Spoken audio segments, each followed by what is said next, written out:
announced a 5% rise in the minimum wage to cushion the lowest paid Kenyan worker against inflation. At the same time, the opposition National Super Alliance leader Raila Odinga officially announced an end to the economic boycott of goods and services offered by companies that the opposition had accused of supporting the ruling Jubilee administration during last year's general election.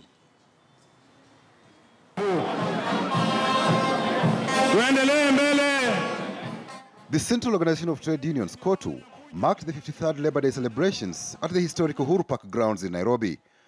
Both the employers and unionists are opposed to plans by the government to introduce drastic changes to the labour laws through an omnibus bill tabled by Leader of Majority in the National Assembly, Aden Duale. Mutaambie huyo kijana, mutaambie yeye ya kwamba tunakuja. Workers are coming. Let him try it. We treat this as an attack, savage attack on the rights of workers provided for in the Constitution. Removal of the leadership of workers from NHIF and NSSF should not happen in this era. Employers are very concerned about the proposed substantial amendments to various laws that govern the labor market, which have been introduced through the Statutes Miscellaneous Amendment Bill 2018.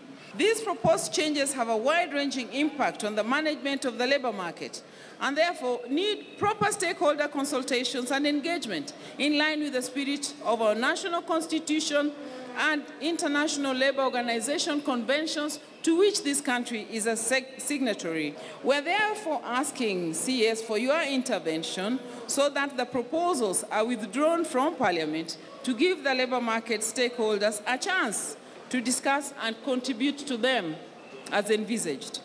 Last year, the government increased the minimum wage by 18%.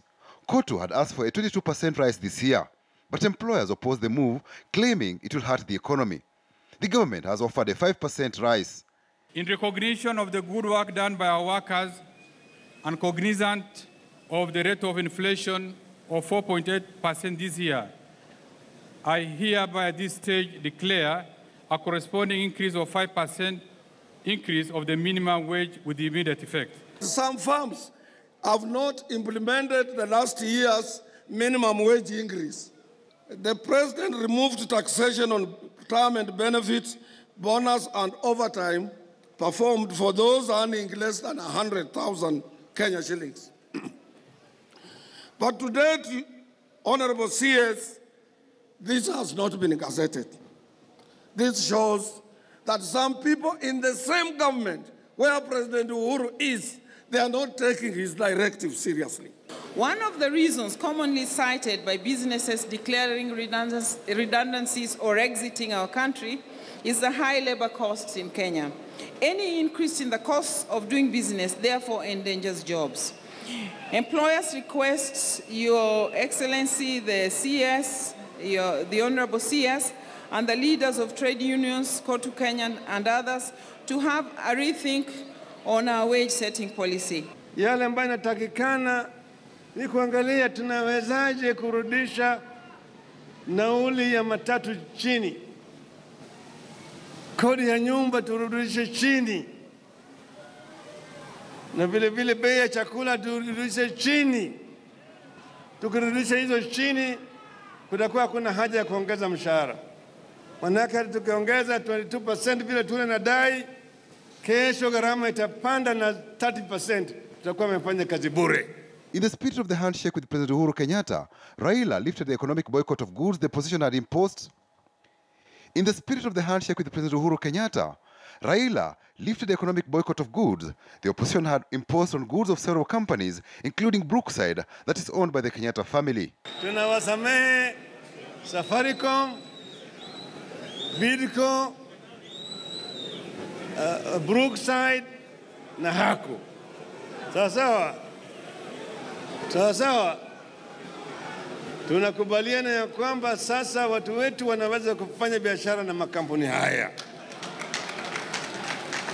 The government urged unions to embrace dialogue, arguing that frequent strikes were slowing the economy. As a result of the various strikes that took place during the last one-year period, the country recorded a loss of 100 million man-hours, which is a matter of grave concern for a developing nation like ours.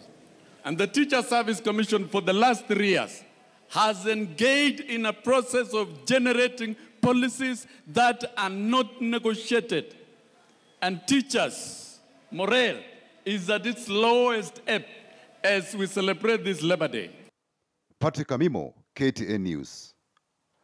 Thank you, Patrick. You're watching KTN Prime. Thank you for staying with us. Now, tomorrow, President Uhuru Kenyatta will address a joint session of Parliament for his first State of the Nation address since being sworn in for his second term in office. When we come back after this quick commercial break, we'll take a look at what you expect the President to address. Stay with us.